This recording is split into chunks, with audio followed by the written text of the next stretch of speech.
क्या कुछ कहना चाहेंगे पहले अपने तेघरा विधानसभा के लिए? देखिए, इसमें आप तेघरा विधानसभा के परिप्रेक्ष्य में बात कीजिए या फिर पूरे बिहार के परिप्रेक्ष्य में बात कीजिए, बात एक ही है, समस्या एक ही है कि यहाँ पे लोगों के पास पहले विकल्प ही नहीं था। ऑप्शन का इतना अभाव था कि लोग वही 2 ऑप्शन में से आपको 2 विकल्प में से सिर्फ एक को चुनना होता था कि आप या तो आप आइदर आप राजद अलायंस में जाएँ या फिर जदयू अलायंस में जाएँ, यही 2 ऑप्शन हुआ करती थी।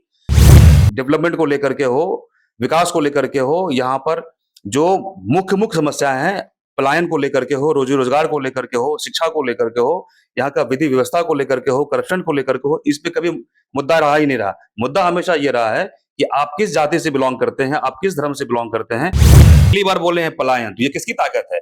ये जनसुराज की ताकत है, ये आदरणीय प्रशांत किशोर की ताकत है, जिन्होंने इसको मुद्दा बनाया।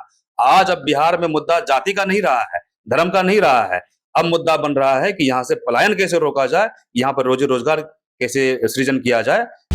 तो क्लैरिटी होनी चाहिए कि आप जनता को देंगे क्या। इसमें कोई इफ बट नहीं, कोई घुमा के जलेबी बनाना नहीं है। अपने मुद्दे की बात कीजिए। अब वहां पे ये नहीं चलेगा जिसको यहाँ पे व्यंग के रूप में कहते हैं कि जो नेता वो वैसा नेता जो कुर्ता के ऊपर गंजी पहने, वो वाला नेता नहीं चलेगा। आप 35 सालों में देख लीजिए, 15 साल आदरणीय लालू प्रसाद जी थे, तो उनका उनका किस तरह का रहा है, सब जान रहे हैं, जंगल राज, और 20 साल ये रहा है। तो इसमें सबसे मूलभूत बातें क्या है कि जब आज से 35 साल पहले की बात कीजिएगा, तब भी बिहार सबसे पिछड़ा और गरीब और बेरोजगार राज्य में शुमार था, और आज भी 35 सालों के बाद भी आज अपना बिहार प्रदेश बेरोजगार और गरीबी और सबसे पिछले पायदान में खड़ा है। तो इसके लिए जिम्मेदार कौन होगा? पार्टी नजर आ रही होगी जनसुराज पार्टी, जिसमें देखेंगे कि काफी सारे लोग जुड़े हैं और कहीं न कहीं उनकी विचारधाराएं जो है उन लोगों को पसंद आ रही है। तेघरा विधानसभा में संभावित प्रत्याशी रिजवान उस्मानी जी आज मिलने के लिए आए हैं, जो संभावित प्रत्याशी हैं। और खास करके आप लोग जानते होंगे कि तेघरा विधानसभा में समस्याएं एक से बढ़कर के एक है, लेकिन यहाँ की जनता बहुत सारी परेशान है और सोच रही है क्या क्या कुछ कहना चाहेंगे। आइए थोड़ा सा मिलते हैं, जानते हैं, वार्तालाप करते हैं कि आखिरकार क्या कुछ कहना चाहेंगे तेघरा विधानसभा को लेकर के। सर, सबसे पहले तो बहुत बहुत स्वागत है इस प्रोग्राम में। लाखों दर्शक आपको देखने का, आपका छोटा सा परिचय हो जाए। बहुत बहुत धन्यवाद, आपका भी बहुत बहुत स्वागत है, और जितने भी हमारी जनता है उन सबको मेरा सादर प्रणाम है। अस्सलाम वालेकुम वरहमतुल्लाह। मैं चाहूंगी कि लाखों दर्शक आपको देख रहे हैं, आपको एक छोटा सा परिचय हो जाए, कहाँ से बिलोंग करते हैं और क्या कुछ तेघरा विधानसभा में आप बदलाव करने वाले हैं। बिल्कुल, मेरा नाम मोहम्मद रिजवान उस्मानी है, और जो मेरे गांव का नाम है हमदर्द नगर, फुलवरिया हमदर्द नगर, जो भी नगर परिषद बरौनी के वार्ड संख्या 7 में पड़ता है, और यहाँ के अभी हम फिलहाल पार्षद प्रतिनिधि भी हैं। संभावित प्रत्याशी अपने आप में एक प्रत्याशी से कोई कम फील नहीं होती है, और मैं चाहूंगी कि यहाँ की जनता तेघरा विधानसभा का वर्तमान विधायक जी से नहीं बल्कि पिछले जितने भी विधायक रहे हैं उनसे परेशान है, और उनकी समस्याओं का हल नहीं हो पा रहा है। हर बार वादे करते हैं और कहते हैं कि आपके हर सुख और दुख में साथ रहेंगे, लेकिन जीतने के बाद वैसा कुछ दिख नहीं पाता है। तो क्या कुछ कहना चाहेंगे पहले अपने तेघरा विधानसभा के लिए? देखिए, इसमें आप तेघरा विधानसभा के परिप्रेक्ष्य में बात कीजिए या फिर पूरे बिहार के परिप्रेक्ष्य में बात कीजिए, बात एक ही है, समस्या एक ही है कि यहाँ पे लोगों के पास पहले विकल्प ही नहीं था।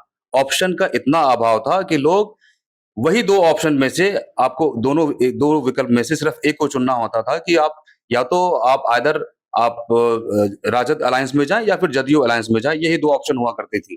तो अब इसके जितने भी यहाँ के प्रदेश की जनता है, उनके पास ऑप्शन की कमी, अब उनके पास ये विकल्प बन के तीसरा विकल्प बन के आया है जनसुराज, जिसकी विचारधारा वो विचारधारा है जिसको आप अगर दूसरे इसमें बात कीजिएगा तो ये क्रांतिकारी विचारधारा है कि आज तक जितनी भी पार्टियां हुई हैं बिहार में, वो हमेशा एक जो भी जिस दल की बात कर लीजिए, जितनी भी पार्टियां की बात कर लीजिए, वो हमेशा यहाँ पे जो भी हुआ वो जातिगत और धर्म पे इलेक्शन और जाति पे इलेक्शन हुआ है।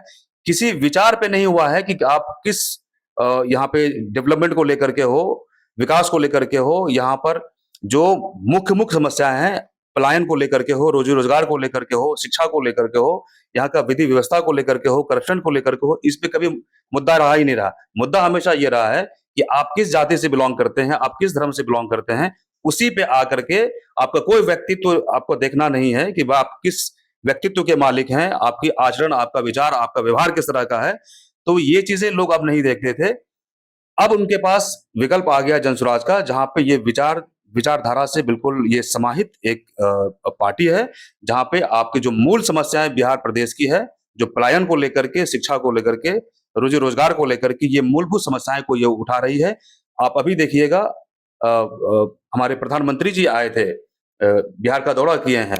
वो अब जो है, पहले उनका आप इंटरव्यू देखिए या उनका भाषण देखिए, वो बात करते थे जब भी बिहार आते तो ट्रेन देंगे, बिहार से ट्रेन देंगे गुजरात जाने के लिए, दिल्ली जाने के लिए, बम्बई जाने के लिए, वो आप ट्रेन देंगे। लेकिन अब क्या, पहली बार जब अभी आए हैं, अभी उद्घाटन करने के लिए, जो बेगूसराय में जो 6 लेन उद्घाटन हुआ है, तो उसमें अभी क्या अब मुद्दा उठाए हैं, वो पहली बार बोले हैं पलायन। तो ये किसकी ताकत है? ये जनसुराज की ताकत है, ये आदरणीय प्रशांत किशोर की ताकत है, जिन्होंने इसको मुद्दा बनाया। आज अब बिहार में मुद्दा जाति का नहीं रहा है, धर्म का नहीं रहा है, अब मुद्दा बन रहा है कि यहाँ से पलायन कैसे रोका जाए, यहाँ पर रोजी रोजगार कैसे सृजन किया जाए, क्योंकि यही जनसुराज की परिकल्पना है। अब लोग इसको लेने का प्रयास कर रहे हैं, लेकिन कोई कुछ भी कर लें, कोई भी, हम लोग का जनसुराज का सीधा मानना है कि कोई भी करें, लेकिन विजन क्लियर होनी चाहिए, आपके अंदर वो क्लैरिटी होनी चाहिए कि आप जनता को देंगे क्या। इसमें कोई इफ बट नहीं, कोई घुमा के जलेबी बनाना नहीं है, अपने मुद्दे की बात कीजिए। अब वहां पे ये नहीं चलेगा, जिसको यहाँ पे व्यंग के रूप में कहते हैं कि जो नेता, वो वैसा नेता जो कुर्ता के ऊपर गंजी पहने, वो वाला नेता नहीं चलेगा। अब चलेगा भाई जिसका विजन क्लियर हो, क्लैरिटी के साथ अपनी बात, अपने पार्टी की बात, अपने जो आपके पार्टी के मुखिया है उसकी बात जनता के बीच में एकदम बिल्कुल आसान भाषा में और क्लैरिटी के साथ पहुंचा सके। माननीय मुख्यमंत्री जो अभी अपने बिहार के हैं, नीतीश कुमार जी, उनके कार्यकाल लगभग 20 साल रहा है, 15 साल राजद कर रहा है। इन 35 सालों में आपने क्या कुछ ऑब्जर्व किए हैं और क्या कुछ कहना चाहेंगे? देखिए, इसमें जो मेरा कहना कुछ अलग नहीं है, जो बिहार की जनता कह रही है वही कहना मेरा भी है। आप 35 सालों में देख लीजिए, 15 साल आदरणीय लालू प्रसाद जी थे, तो उनका किस तरह का रहा है सब जान रहे हैं, जंगल राज, और 20 साल ये रहा है।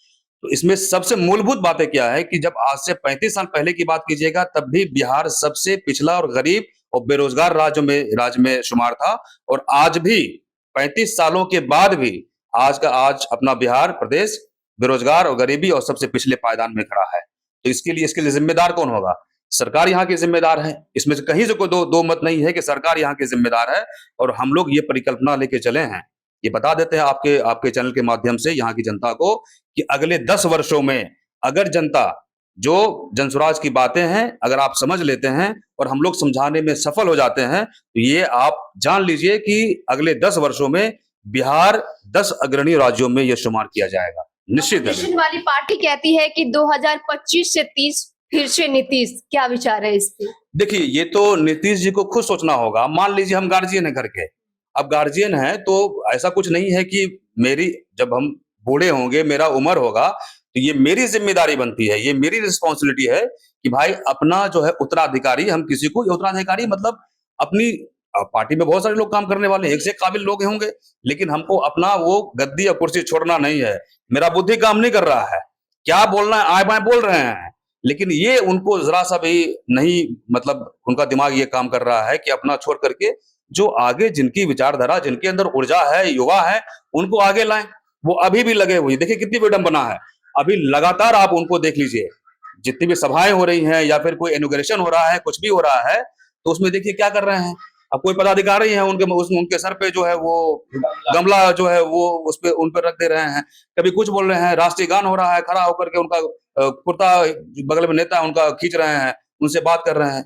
मतलब उनका अभी देखिए, हकीकत है ये, उनमें उनकी कोई गलती नहीं है, गलती है उम्र होने के बाद सबकी स्थिति वही हो जाएगी। तो लेकिन उसमें मेरी समझदारी ये कहती है, या जो भी उस तरह के समझदार व्यक्ति होंगे, वो उनकी समझदारी ये होगी कि भाई मेरी उम्र हो गई है, तो जो आगे बिहार प्रदेश में एक से एक युवा है, ऊर्जावान है, बुद्धि से बिल्कुल भरे हुए हैं, तो उनको मौका देना चाहिए। अगर आप नहीं दीजिएगा तो जो आप कमाए हुए हैं इतने दिनों से, चलिए कुछ भी जो आप 5 साल पहले आपका जो रहा है सुशासन की सरकार, उसमें थोड़ा बहुत आपने काम भी किया है, तो वो भी आपका मिट्टी पलीत हो जाएगा। इसीलिए आप सचेत हो जाइए और वक्त रहते हुए जो और यहाँ पे जो काबिल बिहार प्रदेश के लड़का है उनको आगे आने दीजिए, नहीं तो फिर आपका मिट्टी पलीत होना बिल्कुल तय है। और आप ऐसे भी, आपकी सरकार तो इस बार तो आनी नहीं है, सरकार तो निश्चित है कि बिल्कुल नहीं आएगी।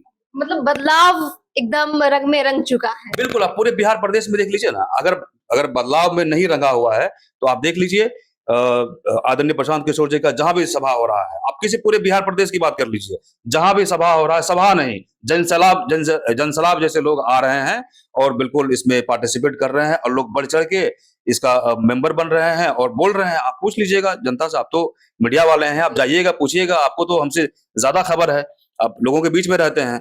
सब तरफ बयार बहा हुआ है, जनसुराज है, जनसुराज है, जनसुराज है। इस पर बदलाव बिहार में निश्चित रूप से होगा। अच्छा, बदलाव होगा सिर्फ इसलिए नहीं बदलाव होगा कि ये तीसरा विकल्प है, क्योंकि इनका विजन क्लियर है, इनका विजन क्लियर है, ज्यादा कोई लाय लपट नहीं है, इनका विजन क्लियर है। वो कह रहे हैं कि यहाँ जो बिहार का जो जनता है, बिहार का जो नौजवान है, जो बाहर जाकर के दिल्ली, कलकत्ता, बंबई, मद्रास, चेन्नई, गुजरात में जाकर के बिहारी होने का जो उस पे बिहारी बोल करके उनको गाली दी जाती है और उनको बिहारी बोल करके उनको बुर्बक और बेवकूफ समझा जाता है, ये अवधारणा को तोड़ना है।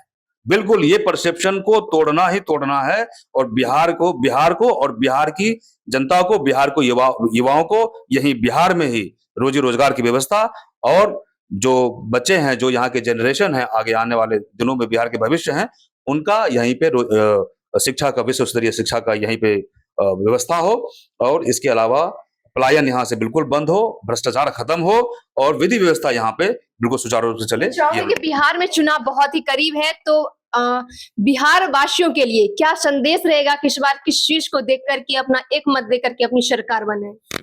अभी जितना भी आपको बोल रहे हैं, बस यही मुद्दा है। आप कभी भी आप वोट देने जाइए तो आपका विजन क्लियर हो। इस बार हम लोग का सिर्फ एक कहना है, आपने इससे पहले जिनको भी वोट दिया है उनकी जाति देख कर दिया है, आपने धर्म देख करके दिया है, मंदिर मस्जिद देख करके दिया है, आप ये दे दिया आपने। लेकिन अब इस बार जब भी आप वोट देने जाएं तो मात्र अपने बच्चों के लिए, बच्चों का शक्ल देख के, बच्चों का चेहरा देख करके इस बार आप वोट गिराएं। बच्चों का चेहरा देख करके वोट गिराएं, अपने घर के युवाओं को चेहरा देख के वोट गिराएं, ताकि उनको बाहर जाके पलायन करके बाहर जाकर के रोजी रोजगार झेलने का वो दंश नहीं झेलना पड़े और उनका रोजी रोजगार बिल्कुल। और हाँ, ये देखिए, ये प्रमुख चीज है कि अभी हम लोग के पार्टी को अभी जो सिंबल मिला है, तो लोगों में थोड़ा सा ये उत्सुकता है कि सिंबल क्या मिला है। तो आपको, आपके माध्यम से जितनी भी जनता है उनको बता देना चाहते हैं कि जनसुराज का जो है, जो सिंबल मिला है, वो सिंबल है स्कूल का बस्ता। स्कूल का बस्ता मतलब और शिक्षा से निकलने का रास्ता वो स्कूल का बस्ता है, शिक्षा की तरफ जाने का रास्ता स्कूल का बस्ता, आपको रोजी रोजगार का रास्ता स्कूल का बस्ता, पलायन रोकने का रास्ता स्कूल का बस्ता, मात्र स्कूल का बस्ता वही विकल्प है आपके पास अपने परिवार का और बिहार प्रदेश को सम्मान वापस दिलाने का एक मात्र रास्ता स्कूल का बस्ता। क्या बात है। तो जनसुराज पार्टी का आप लोग देख रहे होंगे कि विजन पूरा क्लियर है और इसी विचारधाराएं के साथ लोग जनसुराज पार्टी से जुड़ रहे हैं और उनके पास पहले बता रहे विकल्प नहीं था, लेकिन अब विकल्प आ चुकी है जनसुराज पार्टी बन करके। बाकी आप लोग क्या कुछ सोचते हैं जनसुराज पार्टी के बारे में, अपनी राय जरूर रखिएगा और चुनाव